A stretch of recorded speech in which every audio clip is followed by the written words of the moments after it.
各位朋友们，大家好，我是康医师。很多中老年朋友在日常生活中都会遇到这样一种常见的困扰，那就是半夜睡得正香的时候，小腿部位突然传来一阵剧烈的疼痛感，紧接着就是不受控制的肌肉抽筋。这种突如其来的痛苦，常常会让人瞬间从睡梦中惊醒，再也无法安心入眠。绝大多数人在遭遇半夜腿抽筋之后，第一反应往往都是一致的，那就是下意识地认为自己身体缺钙了，并且会立刻下定决心，明天一定要去药店买一瓶钙片回来，坚持服用，似乎只要补充了钙质，就能彻底解决半夜抽筋的问题。如果您也一直持有这样的想法，并且长期按照这种方式应对夜间腿抽筋，那可就太危险了。这种片面的认知很可能会让您忽略掉身体发出的重要健康警报，甚至延误严重疾病的最佳干预时机。今天我要告诉大家一个残酷却又必须正视的真相：睡觉其实是我们身体健康最真实的照妖镜。在现实生活中，很多足以危及生命安全的重大疾病，在白天的时候都会隐藏得严严实实，不会出现明显的外在症状，不显山不漏水，让人难以察觉身体内部的异常变化。可一旦到了晚上睡觉的时候，人体处于平躺休息的状态，各项生理机能放缓，这些潜伏的健康隐患就会立刻露出马脚，通过各种睡眠中的异常表现向我们发出警示。半夜频繁出现的腿抽筋现象，根本不只是简单的缺钙或者腿部受凉那么浅显的原因，它在很多情况下都是下肢血管堵塞、周围神经受损，甚至是肾脏功能出现异常损伤，向身体提前拉响的防空警报，是身体在竭尽全力提醒我们，内部机能已经出现了不容忽视的问题。今天我就把5种一躺下就会暴露健康问题，甚至会直接缩短寿命的夺命睡眠迹象，给大家进行全面且细致的讲解，把每一种迹象背后的健康隐患辨别方法和应对措施都彻底讲清楚。在现实生活中，很多老年人就是因为对这些睡眠信号不当回事，总觉得是小毛病，忍一忍就过去了，从而错过了最佳的救治时间，导致轻微不适逐渐发展成严重疾病，追悔莫及。今天的内容，我不光要告诉大家这5种短命的睡眠迹象到底是什么，还要手把手教大家遇到这些紧急情况时该如何正确自救，如何通过简单有效的方式缓解不适，为后续就医争取宝贵时间。今天的内容至关重要，每一个知识点都关系到中老年人的生命健康，在关键时刻，它真的能救命。不想把不起眼的小病拖延成危及生命的大病，为了您自身以及家人的身体健康，这期视频请您务必从头到尾认真看完，并且牢记其中的核心要点，方便日后随时对照自查。我们首先来看那个在中老年群体中最常见也最容易被大家误解的健康问题，那就是夜间腿抽筋。很多老年朋友在长期的生活经验中形成了一个根深蒂固的思维定式，那就是腿抽筋就等同于缺钙，只要出现抽筋症状，唯一的解决办法就是补充钙质。这个说法到底对不对呢？从医学角度来说，它有一定的道理，但仅仅只对了一小半，绝对不能作为判断腿抽筋唯一的依据。我们先搞清楚抽筋到底是一个什么样的生理过程。在医学专业领域，它被称作肌肉痉挛，说白了就是您腿部的肌肉突然失去了大脑的正常控制，陷入一种失控的疯狂收缩状态，肌肉会瞬间变得僵硬紧绷，无论怎么用力拉伸都难以松开。这种强制性的收缩会带来尖锐且持久的疼痛感，让人难以忍受钙离子在人体肌肉的收缩与舒张过程中起着至关重要的镇静剂作用。我们的肌肉想要完成收缩、运动等正常动作，需要保持适度的兴奋度，而钙离子就是专门负责调节这种兴奋度的关键物质。如果血液中的钙离子含量不足，肌肉就会长期处于一种过度兴奋的敏感状态。这就好比一群调皮捣蛋的孩子，没有钙离子这个负责任的老师看，管约束，稍微受到一点外界的风吹草动，就会立刻炸锅混乱，肌肉也会随之出现不受控制的乱收缩现象。这就是缺钙引发抽筋的根本原理。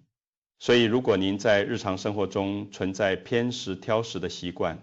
饮食结构单一，钙质摄入不足，或者本身患有肝脏、肾脏方面的慢性疾病，影响了钙质的吸收与代谢，又或者长期患有高血压，服用相关药物导致钙流失加快，这些情况都会造成体内钙质匮乏，确实容易引发腿抽筋。但是除了缺钙这一常见原因之外，还有2个经常被大家彻底忽视的幕后黑手，同样是导致夜间腿抽筋的重要诱因。一、睡姿问题，很多老年朋友睡觉比较安稳，一整个晚上都保持同一个姿势不动弹，这看似是睡眠质量好的表现，实则暗藏健康隐患。比如有一部分人习惯仰卧睡觉，身上盖着厚重的棉被，棉被长时间压迫在脚面上，会迫使脚背持续向下压，小腿后面的肌肉因此一直处于紧绷，拉伸的状态短时间内维持1-2个小时尚且可以承受，可如果紧绷一整个晚上，肌肉长期得不到放松，自然会产生强烈的抗议，最终引发痉挛、抽挛、筋。还有一些人喜欢俯卧趴着睡觉，脚面长时间抵在坚硬的床垫上，和仰卧的原理完全相同，肌肉一整晚都无法得到充分放松，时间久了，痉挛、抽筋就会成为必然结果。2、寒冷刺激，寒冷是引发肌肉抽筋最大的刺激源，这一点在季节变化中体现得尤为明显。很多老人的腿抽筋现象都集中发生在气温较低的秋冬季节，或者是夏天长时间开空调睡觉的时候，究其根本原因就是寒冷刺激。肌肉本身具备自我保护机制，当它感知到外界温度过低时，为了快速产生热量，维持身体的正常温度，会不自觉地出现收缩、颤抖的现象，就像我们在寒冷环境中会不由自主打哆嗦一样。如果晚上睡觉的时候被子没有盖好，把小腿或者脚部暴露在外面，或者空调冷风直接对着腿部吹拂，肌肉受到强烈的寒冷刺激，收缩幅度超过正常范围，抽筋就会主动找上门来。半夜抽筋自救，反向拉伸。当半夜突然遭遇抽筋剧痛时，很多人的第一反应是咬着牙强行忍受，或者是赶紧叫醒身边的老伴帮忙揉搓按摩。其实这些方法都不是最有效的。有一个简单的动作比盲目揉搓管用得多，那就是反向拉伸。大家一定要牢牢记住这个动作的核心要领，关键时刻能快速缓解痛苦。如果是小腿肚子抽筋，这是最常见的抽筋部位，您就用力把脚掌往自己身体的方向勾。如果当时身边没有其他人可以帮忙，您就立刻坐起身来，用双手紧紧抓住脚掌，使劲往自己身体方向拉伸，同时努力把膝盖完全伸直。这个动作虽然在操作过程中会带来短暂的加重疼痛感，但它是顺着肌肉的自然纹理进行拉伸，能够在瞬间解除肌肉的痉挛状态，让僵硬的肌肉快速恢复松弛。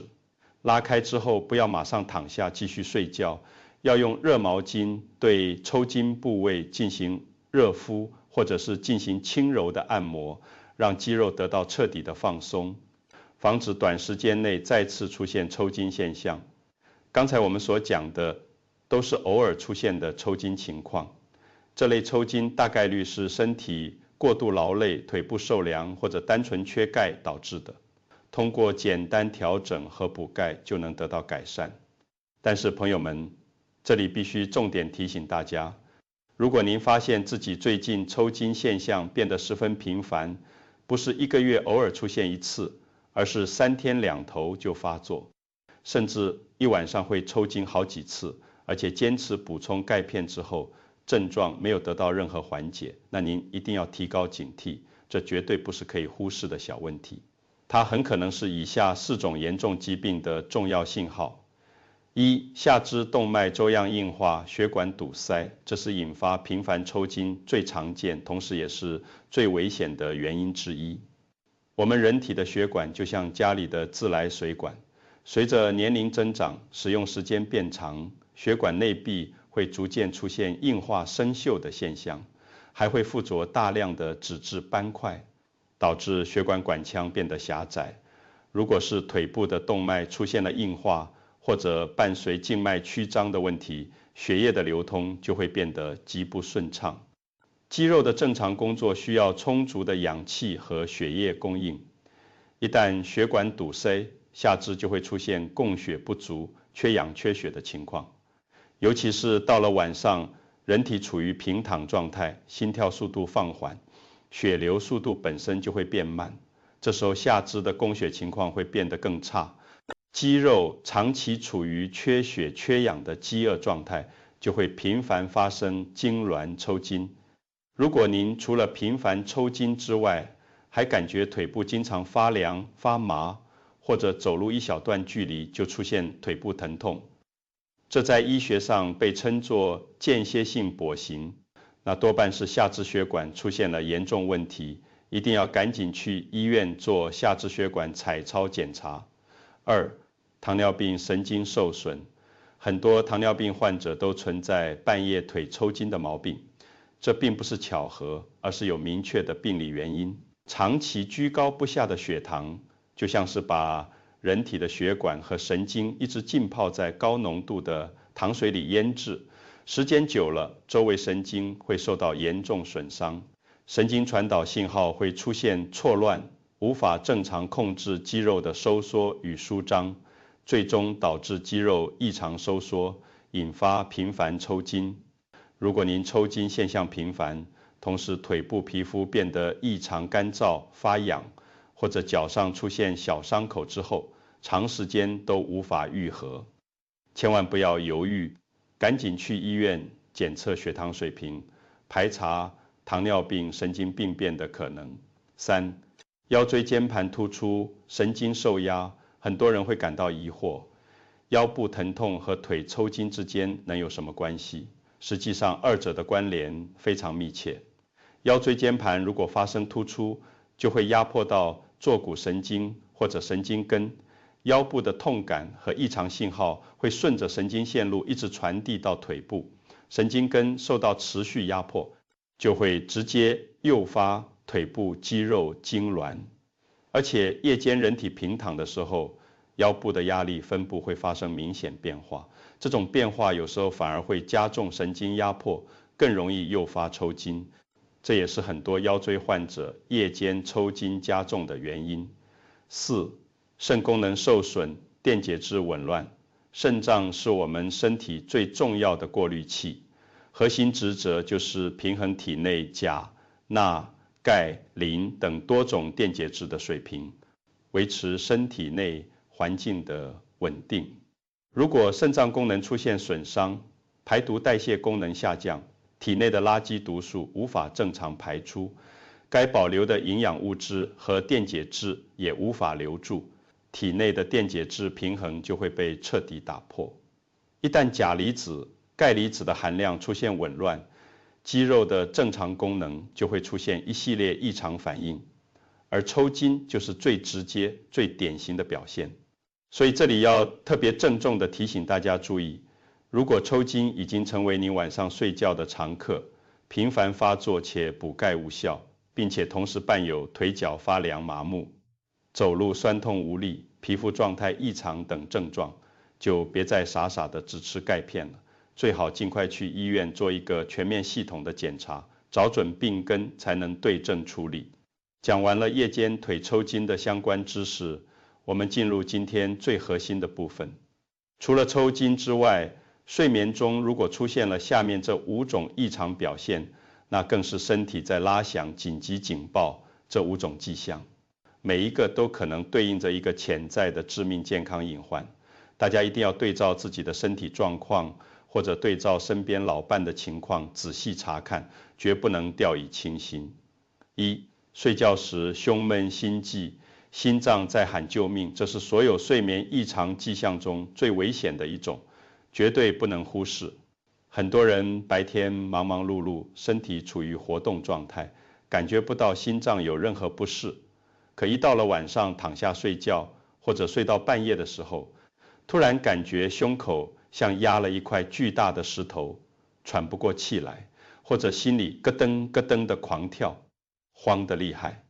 这就是医学上所说的心悸。这种症状很可能是冠心病、心绞痛，甚至是急性心肌梗死的前兆。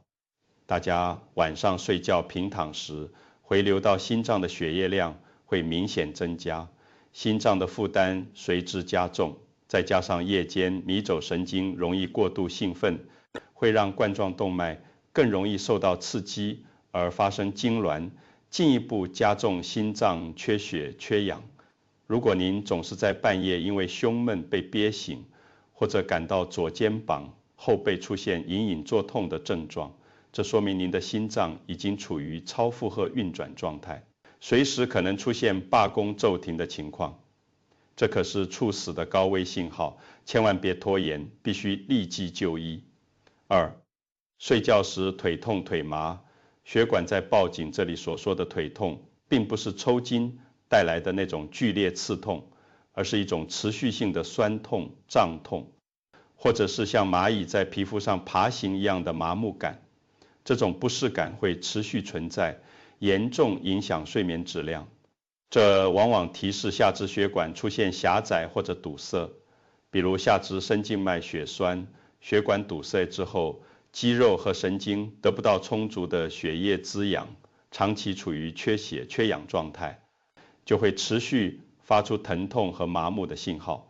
如果您发现自己出现单侧腿部肿胀，或者腿疼严重到晚上无法入睡，一定要小心血栓脱落的风险。一旦血栓顺着血液流动跑到肺部，就会引发肺栓塞，这种疾病发病急，死亡率高，非常凶险。3.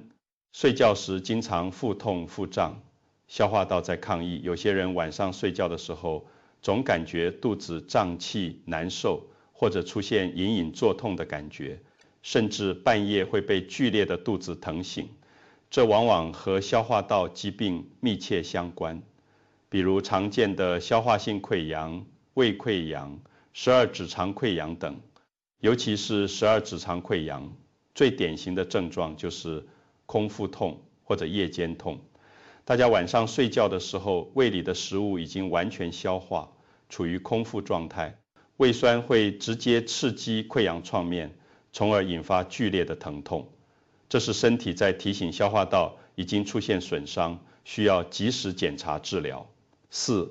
睡觉时反酸烧心，食管在受罪这个症状在中老年人中十分常见，也格外折磨人。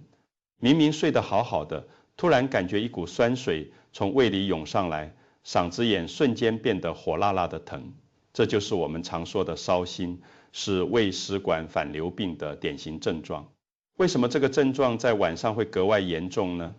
因为白天人们处于站立或坐着的状态，有地心引力的帮助，胃酸不容易向上反流，可一旦躺下，胃和食管就处于同一条水平线上。如果贲门，也就是胃的入口部位松弛关闭不严，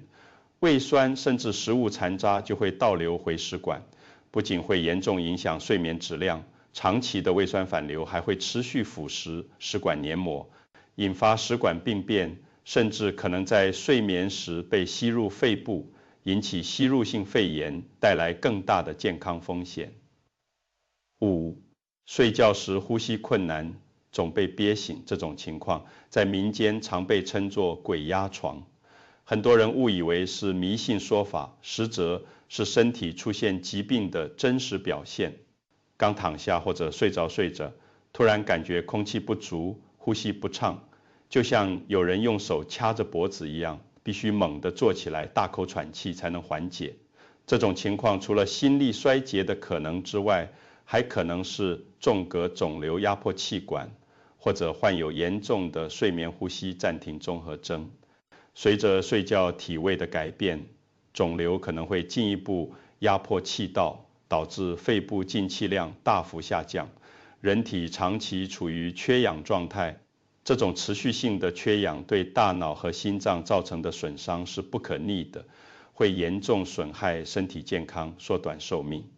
听到这里，可能很多朋友心里都会有点发慌，纷纷担心自己好像占了好几条症状，不知道该如何应对。大家先不要过度惊慌，能够及时发现身体的异常信号，其实是一件好事。早发现、早干预、早治疗，我们就能跑在疾病的前面，掌握健康主动权。如果夜间出现了上面所说的这些不适症状，一定不要忽视，也不要自己在家胡乱猜测病因，更不要随便听信民间偏方，盲目服用药物。这样做不仅无法解决问题，还可能加重身体负担，延误病情。您去医院就诊的时候，医生通常会根据您的具体症状，安排针对性的检查项目。大家心里可以先有个底，避免就医时过度迷茫。一，如果出现胸闷心悸的症状，医生会建议做心电图检查，但普通心电图只能捕捉即时信号，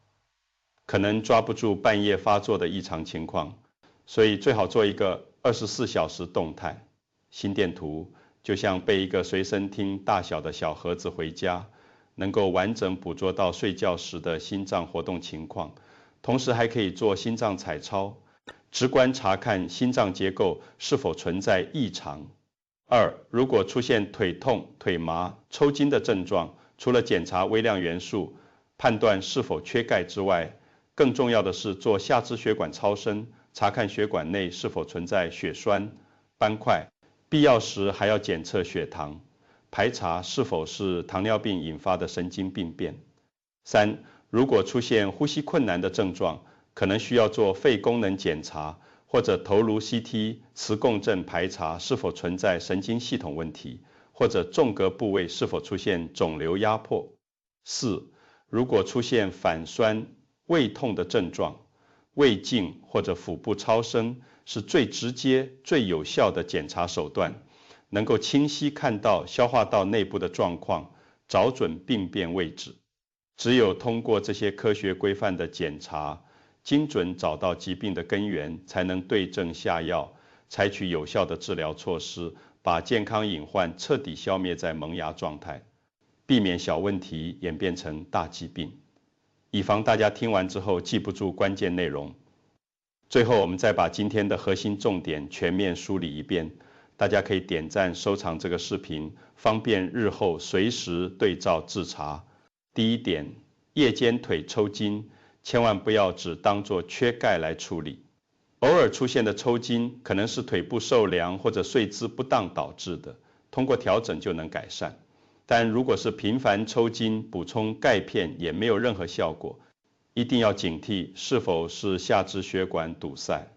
糖尿病损伤神经、腰椎间盘突出压迫神经，或者是肾脏排毒功能出现问题，绝不能单纯补钙了事。